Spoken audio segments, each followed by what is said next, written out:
مجھ پہ کیوں بند کرتے ہو پانی، کیا نبی کا نواسا نہیں ہو؟ میرا نانا نبی، میرا ماں سیدہ، میرا بابا علی، میرا بھائی حسن، ہم ہی ہے پنجتن، ہم ہی ہے پنجتن، میری کیا ہے قطع، میری کیا ہے قطع، مجھ پہ کیوں بند کرتے ہو پانی، کیا محمد کا پیارا نہیں ہوں، کیا میں زہرا کا جایا نہیں ہوں، کیا نبی کا نواسا نہیں ہوں؟ میرے نانا نے کلمہ سکھایا اور قرآن تم کو سنایا، کیا میں نانا کا سایہ نہیں ہوں، کیا نبی کا نواسا نہیں ہوں؟ مجھ پہ کیوں بند کرتے ہو پانی، کیا محمد کا پیارا نہیں ہوں؟ وہ مدینہ جہاں میرا گھر ہے اور مسجد میں اس گھر کا دھر ہے، کیا میں اس گھر میں کھیلا نہیں ہوں، کیا نبی کا نواسا نہیں ہوں؟ مجھ پہ کیوں بند کرتے ہو پانی، کیا محمد کا پیارا نہیں ہوں؟ چکیاں پیس کر میں نے پالا، مجھ کو نانا نے جھولا جھولایا، اپنا بچپن میں بھولا نہیں ہوں، کیا نبی کا نواسا نہیں ہوں؟ مجھ پہ کیوں بند کرتے ہو پانی، کیا محمد کا پیارا نہیں؟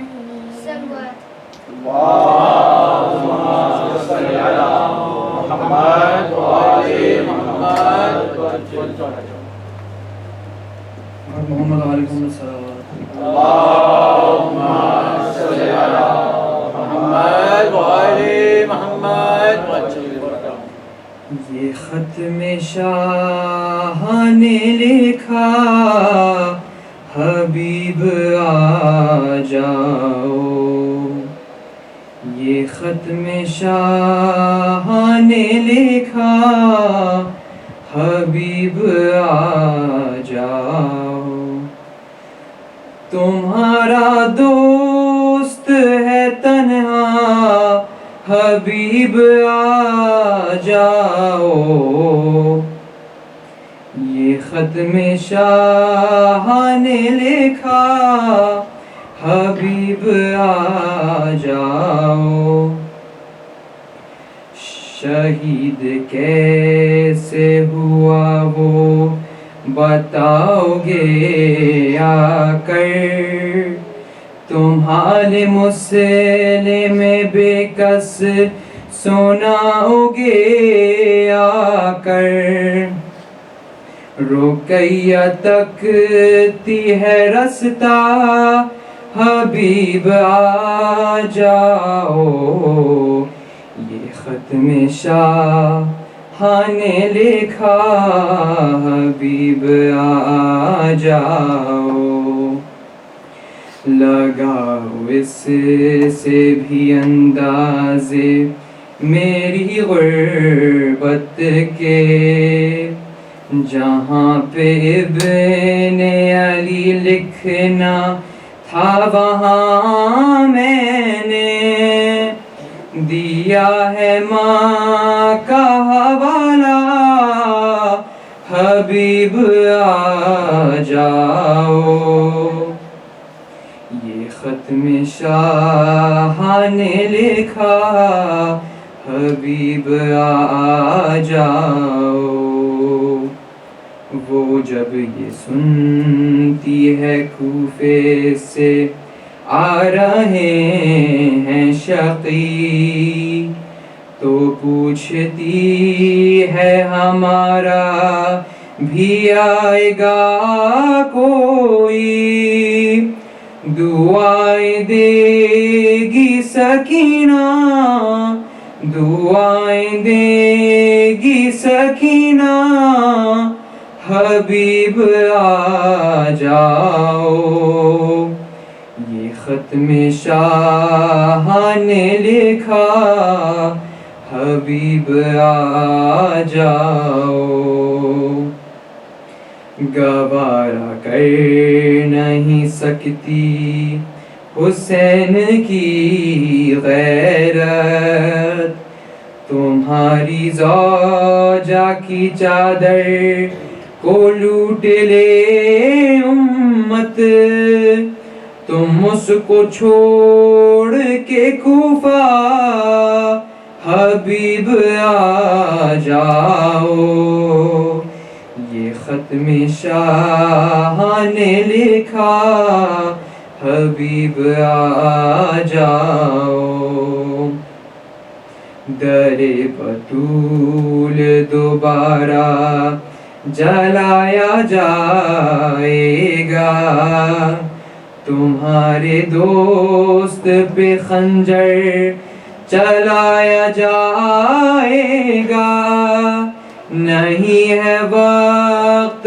زیادہ حبیب آ جاؤ یہ ختم شاہ نے لکھا حبیب آ جاؤ بڑا محمد والے محمد صلوات اللہم صلی علی محمد وعلی محمد مرثیہ پیش کرنے کے لیے میں بلانا چاہوں گا عشر امام کو صلوات اللہم صلی علی محمد وعلی محمد پر محمد وعلی محمد صلوات اللہم صلی علی محمد وعلی محمد سورہ فاتحہ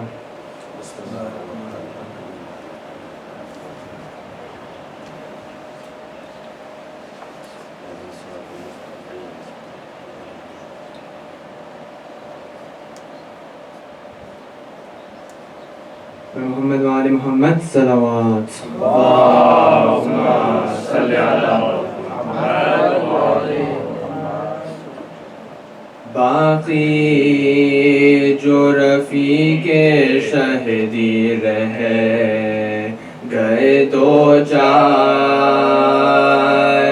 حسرات سے انہیں دیکھتے تھے سید ابرار کی برق حبیب ابن مظاہر نے یہ گفتار یہ پیر غلام اب ہے اجازت کا طلبگار بندے کو بھی مرنے کی رضا دیجیے آقا فردوس کے راستے پہ لگا دیجیے آقا فردوس کے راستے پہ لگا دیجیے آقا یہ سنتے ہی کوہرام ہوا اہل حرم میں پہنچا وہ جریش سمیدان ستم میں کامل تازہ بس عشق شہنشاہ امم میں بیتاب تھا مولا کی جدائی کے علم میں سینہ تھا جری کا تبرو تیر کی جانب پھر کے نظر کرتا تھا شبیر کی جانب پھر کے نظر کرتا تھا شبیر کی جانب ناگاہ صفی چیر کے عیش شان، دیکھا کہ وہ مظلوم کوئی دم کا ہے مہمان، لاشیں سے لپٹ کر یہ پکارے بصد افغان، اے دوست میرے تیری محبت کی میں قربان، دکھلا تو مجھے زخم کہاں قائے ہے بھائی، سینے سے لپٹ جاؤ کہ ہم آئے ہیں بھائی، سینے سے لپٹ جاؤ کہ ہم آئے ہیں بھائی، ہے دکھلا تو مجھے زخم کہاں کھائے ہے بھائی، سینے سے لپٹ جاؤ کہ ہم آئے ہیں بھائی، سینے سے لپٹ جاؤ کہ ہم آئے ہیں بھائی۔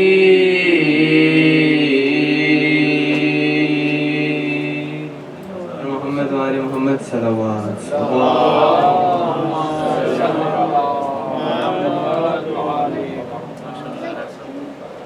اب میں گزارش کروں گا قبلہ سے کہ وہ چوتھی مجلس سے خطاب کرنے کے لیے تشریف لائیں، اور محمد وآل محمد صلوات۔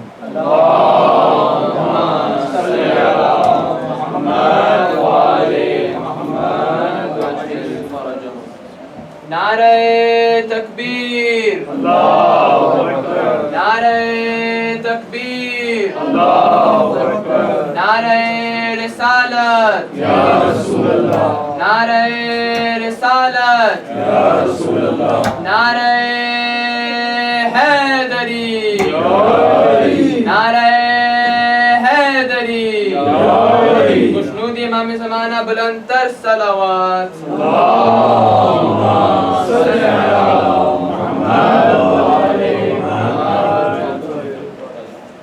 رحم الله من قرأ الفاتحة. بسم الله الرحمن الرحيم.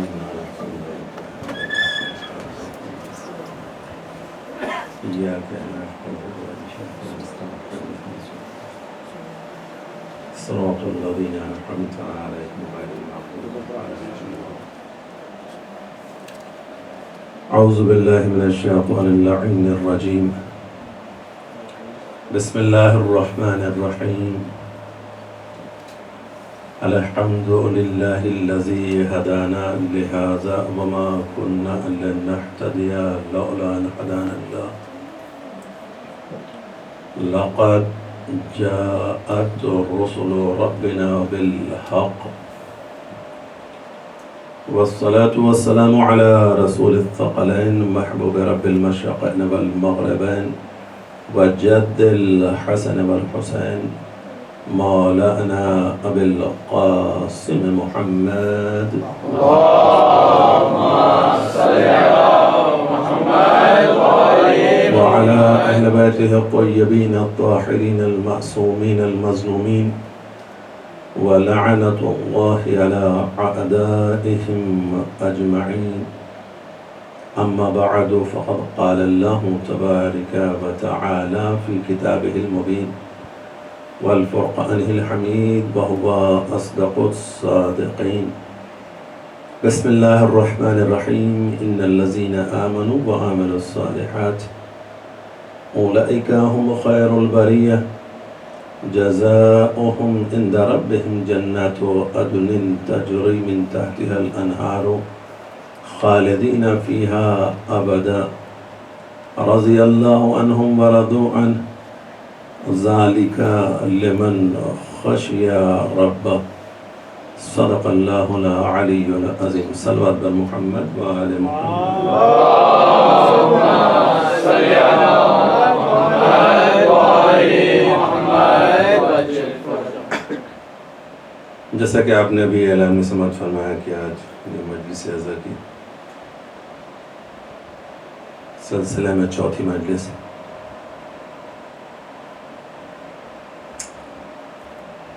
وقت، ایام، ماہ، سال سب گزر جاتے ہیں، مگر بعض اوقات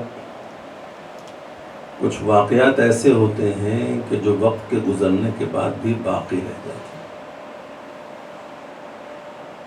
اور انہی واقعات میں سے اچھائیاں بھی انسان کی ہمیشہ باقی رہتی ہیں، انسان کی خوبیاں، انسان کی بیوٹیز۔ ایز اے ایگزامپل، جو یہاں پہ پہلے سے رہ رہے ہیں، جب نئے افراد کسی شہر میں داخل ہوں اور اس داخل ہونے والے پریشان انسان کو پہلے سے رہنے والے افراد جو حالات و واقعات سے واقف و مل جائیں اور سہارا بن جائیں، چاہے جتنا وقت گزر جائے یہ وقت کبھی انسان بھولا نہیں پاتا۔ جب بھی کبھی گفتگو ہوتی ہے تو یہ کہتا ہے جب میں پہلی مرتبہ اس شہر میں آیا تھا تو فلاں صاحب نے مجھے سب سے پہلے چجائے کہ صرف ایک عزا خانے کے راستے دکھلا دیے ہوں یا کسی یہ دشواری سے نکال دیا ہو یا مختصر سی مدد کر دی ہو، لیکن یہ خوبی، یہ اچھائی، یہ نیکی، مزاج انسانی ایسا ہے کہ یہ اسے بھلا نہیں پاتا ہے۔ اس کا مطلب یہ ہے کہ خوبیوں کے لیے جو تاکید کی گئی ہے کہ اگر تم چاہتے ہو کہ اچھے بنو تو شرط یہی لائق کر دی گئی ہے، کیا؟ ایمان اور اعمال صالح، نیکیاں کرو، اچھائیاں کرو، دوسروں کے ساتھ حسن سلوک سے پیش آؤ، اور یہ تقاضۂ ایمان بھی ہے۔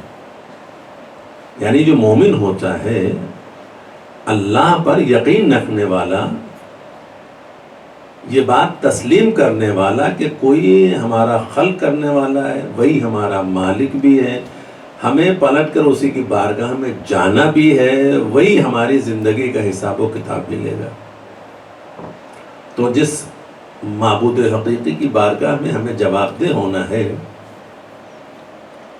اس کے بارے میں اگر ہمیں یقین ہے، اور کتنا یقین ہے کہ وہ عادل ہے، جسٹ کرتا ہے، وہ جسٹس کرتا ہے، کس طرح سے کرتا ہے؟ فَمَن يَعْمَلْ مِثْقَالَ ذَرَّةٍ خَيْرًا يَرَهُ وَمَن يَعْمَلْ مِثْقَالَ ذَرَّةٍ شَرًّا يَرَهُ۔ ذرہ برابر بھی نیکی کی ہے تو جزا دے گا، ذرہ برابر بھی اگر برائی کی ہے تو پھر اس کے بارے میں بحث پرس ہوگی، یہ اس کا رحم و کرم ہوگا کہ وہ معاف کر دے۔ لیکن ایسا نہیں ہے کہ کوئی شے اس کے علم میں نہیں ہے، وہ جانتا نہیں۔ ایمان رکھنے والے کے لیے تعریف اس کی کیا ہے؟ اگر حقیقتاً دیکھا جائے، ایک واقعہ نقل کیا گیا کہ ایک جنگ کے بعد تمام مال غنیمت جمع کیے گئے، ایک شخص کو ایک صندوق مل گیا، اس نے اسے اٹھایا، لے کر کے آیا، جس جگہ سارے مال جمع کیے گئے تھے، جو وہاں کا عامل تھا، اس کے سامنے اس نے پیش کر دیا کہ یہ۔ اس نے پوچھا کیا اس میں؟ تو مجھے کیا معلوم، یہ مجھے صندوق ایسے ہی ملا تھا، میں لے کر کے آ گیا۔ کہا تم نے دیکھا نہیں؟ کہ مجھے دیکھنے کی ضرورت ہی نہیں تھی، بے مال غنیمت جو ملا تھا وہ یہاں جمع کرانے کا حکم دیا گیا تھا، یہ مجھے ملا تو میں نے بھی اسے اٹھایا اور لا کر کے آپ کی خدمت میں پیش کر دیا۔ اب آپ دیکھیں، آپ جانیں کہ اس کے اندر کیا ہے۔ تو عامل نے اس سے سوال کیا، یہ بتاؤ تمہارا نام کیا ہے؟ نام جان کے کیا کرو گے؟ کا نام اس لیے جاننا چاہتے ہیں کہ تم یہ صندوق لے کر کے آئے ہو، تمہارے شکر گزار ہونے کے لیے تمہارے نام کا اعلان کیا جائے گا۔ کہا اگر میں نے نام و نمود کے لیے اسے یہاں لانا ہوتا تو میں اسی سے مستفید کیوں نہ ہو جاتا، دیکھ لیتا اس کے اندر کیا ہے، اگر سونے کے سکے ہوتے تو وہیں سے فائدہ حاصل کر لیتا۔ میں نے جو کچھ کیا ہے اس تصور کے ساتھ کیا ہے کہ وہ دیکھنے والا بھی ہے، جاننے والا بھی ہے۔ اور میں تم سے سودا نہیں کرنا چاہتا. تم زیادہ سے زیادہ میرے نام کا اعلان کر کے شکر گزار ہوگے نا. لیکن جس کی رضا کے لیے میں لے کر کے آیا ہوں وہ جانتا بھی ہے اور بہترین اجر دینے والا بھی ہے. لہذا ہمیں اپنے نام کو بھی ظاہر کرنے کی ضرورت نہیں. راہ خدا میں اس طرح سے اپنی امانتوں کی حفاظت کرنے والے افراد، اس پر یقین رکھنے والے جب اس منزل پر فائز ہو جاتے ہیں تو ایمان کامل تصور کیا جاتا ہے. بہت سارے واقعات آپ کو سنائے جاتے ہیں. بچوں کی مناسبت سے یہ واقعہ بار بار سنایا جاتا ہے، بچوں کے ذہن نشین کرنے کے لیے بھی. ایک استاد نے بعض سیب کا واقعہ سناتے ہیں، بعض مرغے کے ذبیحے کا واقعہ سناتے ہیں کہ کئی بچوں کو انہوں نے دیا اور کہا ایسی جگہ جا کر کے اسے استعمال کرنا یا ذبح کرنا یا اسے کاٹنا کہ تمہیں کوئی نہ دیکھ رہا ہو. جنرلی ہمارا کانسیپٹ کیا ہوتا ہے؟ پیرنٹس نہ دیکھ رہا ہوں، دوست و احباب نہ دیکھ رہا ہوں، انسان نہ دیکھ رہا ہوں. بہت سارے بچے گئے، سب نے جا کر کے چھپ کر کے اپنی اپنی جگہوں پر،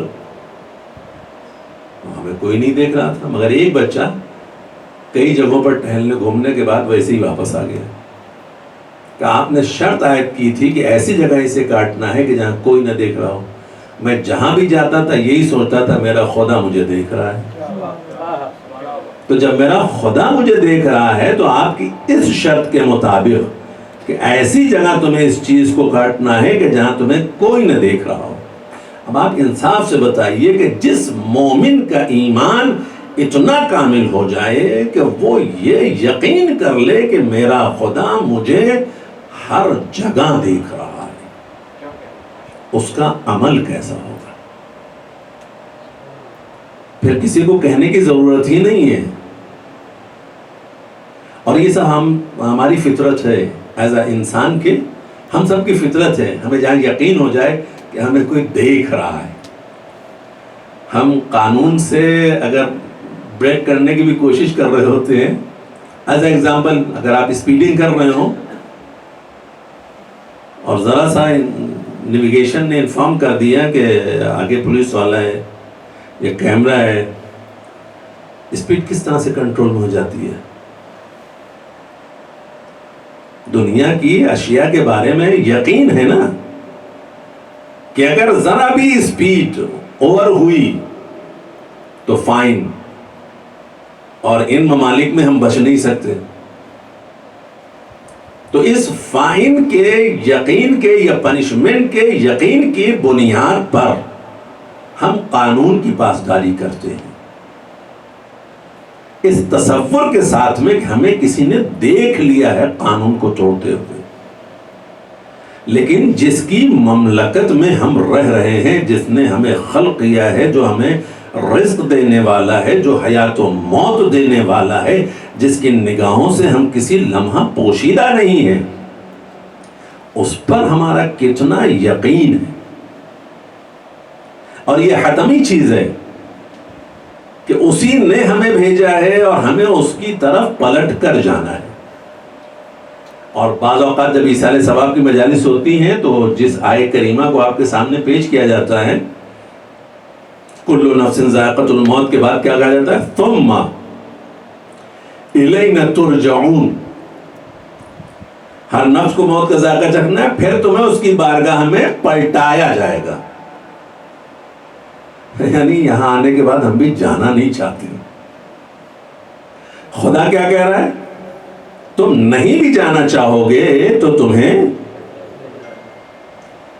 اس کے حکم سے وہ فرشتے جو مقرر کر دیے گئے ہیں وہ ہمیں لے کر کے جائیں گے. ہمارے پاس کوئی آپشن نہیں ہے کہ ہم یہاں یہ کہہ سکیں. ایک شخص خدمت امام حسین علیہ السلام میں حاضر ہوا،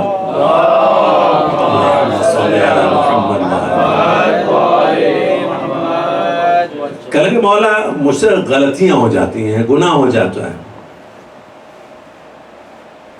کچھ آپ ہمارے حق میں ایسا فرما دیں کہ جس کے بعد ہم یہ بھی کرتے رہیں اور نجات بھی مل جائے. یعنی ہم اپنی زبان میں اگر یہاں اس ٹرمز میں کہنا چاہیں مولا اور اسپیڈنگ بھی کرتے رہیں اور وہ پنشمنٹ کے لیے پوائنٹس بھی اور فائن بھی ہمارے لیے نہ آئے. تو یا تو کوئی ایسا جامر بتا دیں آپ کہ جو ہم اپنی گاڑی میں لگا لیں کہ جب ہم کیمرے کے پاس سے گزرے تو وہ خود بلاک ہو جائے. ظاہر ہے ٹیکنالوجی کے دور میں یہی فارمولا ہو سکتا ہے.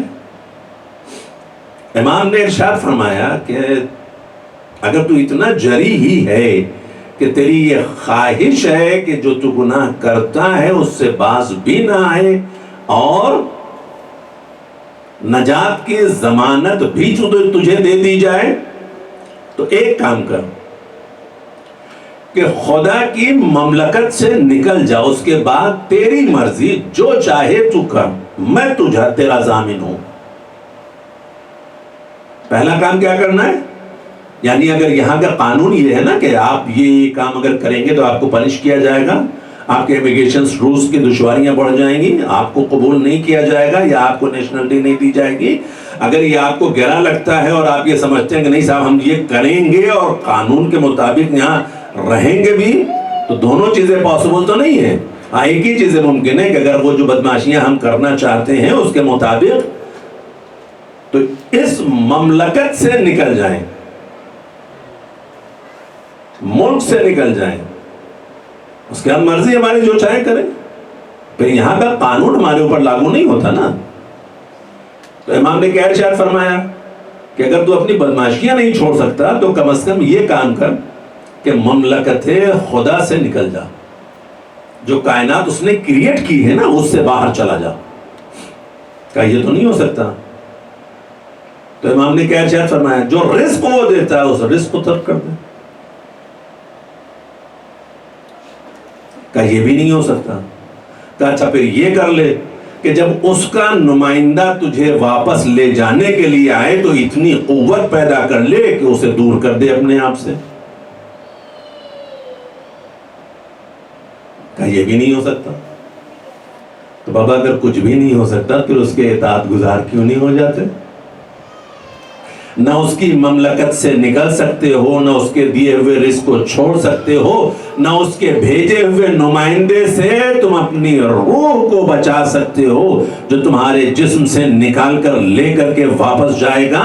تو پھر اس صورت میں تمہاری ذمہ داری یہ ہے کہ اپنی برائیوں سے اپنی حفاظت کرتے ہوئے اسی معبود حقیقی کے اطاعت گزار بندے بن جاؤ، تاکہ تمہاری نجات کا اعلان اس نے جو پہلے کر رکھا ہے وہ تمہیں کامیابی کی سند خود اپنی طرف سے عطا کر دے. محمد و آل محمد صلوات.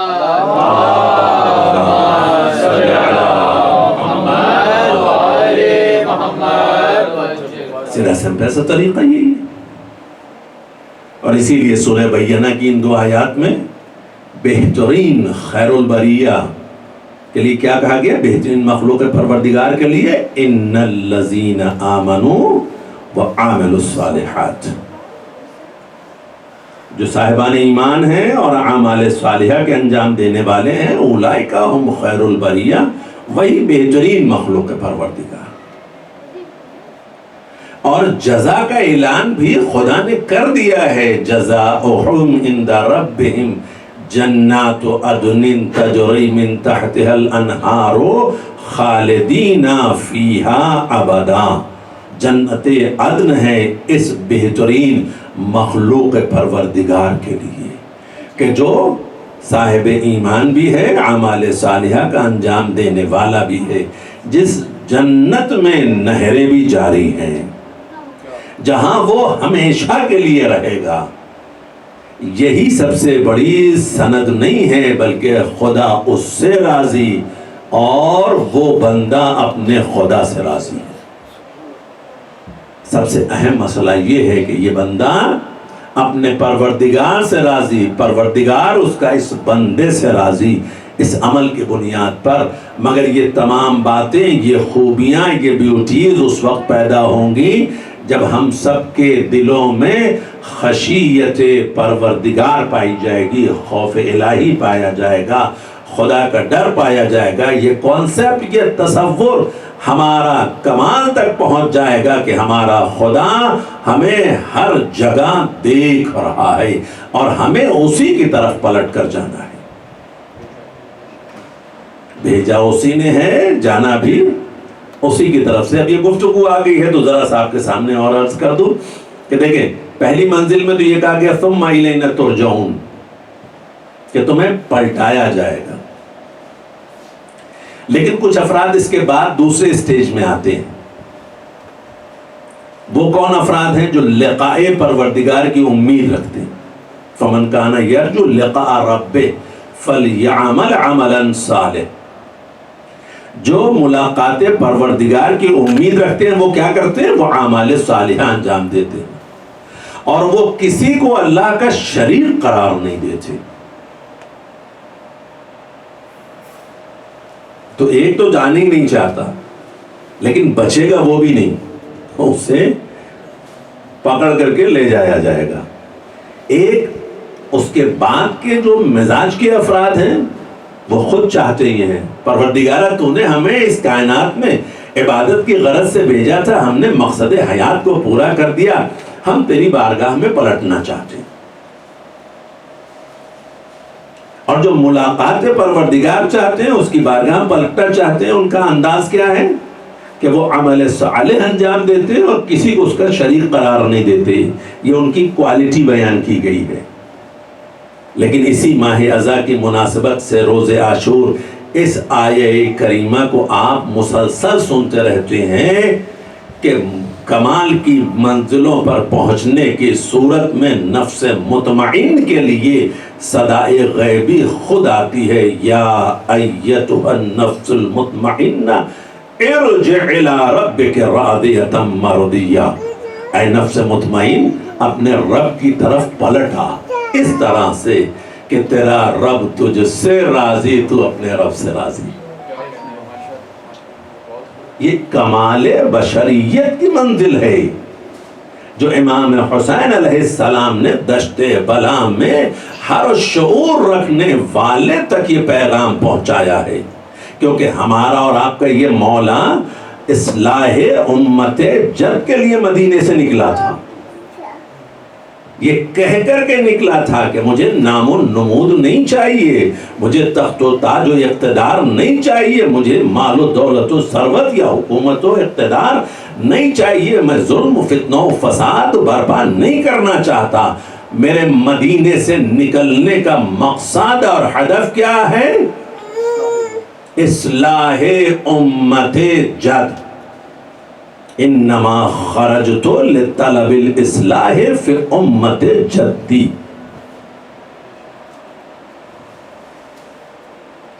مولا آپ کو کیا ضرورت ہے؟ اگر سب کے سب بگڑے ہوئے ہیں، یزید جیسے کو تخت شاہی پر بٹھلا چکے ہیں، تو آپ کیوں اصلاح کرنا چاہتے ہیں؟ اس کا مطلب یہ ہے کہ بعض اوقات یہ احساس ہمیں بھی ہونا چاہیے کہ دیکھیں، جس کی میراث ہوتی ہے اسی کو ضائع ہونے کا خوف بھی ہوتا ہے، اور جب ضائع ہونے کا خوف ہوتا ہے تو پھر اس کا اہتمام اور انتظام اور اصلاح بھی وہ اپنی ذمہ داری سمجھتا ہے، کیونکہ وہ وارث ہے۔ ورنہ اگر آپ کی شے نہ ہو، ٹھیک ہے، بارش ہوئی بہہ گئی، کیا ہوا؟ ہمارا نقصان تھوڑی ہوا، کسی کا تھا چلا گیا۔ لیکن اگر اپنا ہو تو یہ اپنائیت کا جو احساس ہوتا ہے یہ ہمیں مجبور کرتا ہے کہ ہم اس کی حفاظت کریں۔ تو جو وارث پیغمبر ہے وہ امت کی اصلاح کی ذمہ داری لے رہا ہے، اسی لیے یہ ارشاد فرما رہے ہیں۔ اچھا مولا کس طرح سے آپ اصلاح امت کریں گے؟ یہ اہم مسئلہ ہے۔ عموماً ہمارے یہاں بھی ہم سب یہ کہتے رہتے ہیں، اور خاص طور سے جب نصیحت کی باتیں آتی ہیں، امر و نہی کی گفتگو ہو رہی ہوتی ہے، تو یہ جملہ بار بار دہرایا جاتا ہے کہ بھائی ہر شخص پر امر و نہی فرض ہے، اور ہم یہ سمجھتے ہیں کہ کسی کو ڈانٹنا بھی یہ امر ہے، کیونکہ حکم دیا گیا نا کہ تم اسے امر بالمعروف کرو، حکم دو، تو ہم یہ سمجھتے ہیں کہ ڈانٹنے کے بعد بھی کہ یہ ہم امر کر رہے ہیں بہترین. اور نہیں انل منکر میں بھی انداز یہی ہوتا ہے، جتنے زیادہ غصے میں کسی کو منع کریں گے یہ تصور کرتے ہیں کہ ہم نے اسے نہیں انل منکر بہترین انداز میں کیا ہے. تو مزاج کے مطابق بشر یہ تصور کرتا ہے کہ ہم نے جو کچھ کیا ہے صحیح کیا ہے، لیکن انداز اگر سیکھنا ہو تو اس کے مطابق مومن ہوتے ہوئے سیرت و کردار پیغمبر اور اہل بیت پیغمبر ہمارے لیے اہم ہے. کیوں؟ اس لیے کہ امر نہیں کرنا آسان نہیں ہے. حد یہ ہے کہ اگر کوئی سرکش ہے، گنہگار ہے، خطا کار ہے، ظالم ہے، اسے آپ سمجھانا چاہتے ہیں. جناب موسیٰ کے لیے خدا نے کیا کہا؟ جناب موسیٰ سے پروردگار عالم نے کوہ طور پر یہی کہا نا کہ فرعون طاغی اور باغی ہو گیا، جاؤ جا کر کے اس کی اصلاح کرو. یہاں جناب موسیٰ نے کیا شروع کر دیا؟ رب اشرح لی صدری ویسر لی امری واحلل عقدۃ من لسانی. پروردگارہ میرے سینے کو کشادہ کر دے، میری زبان کی گرہ کو کھول دے، میرے بھائی ہارون کے ذریعے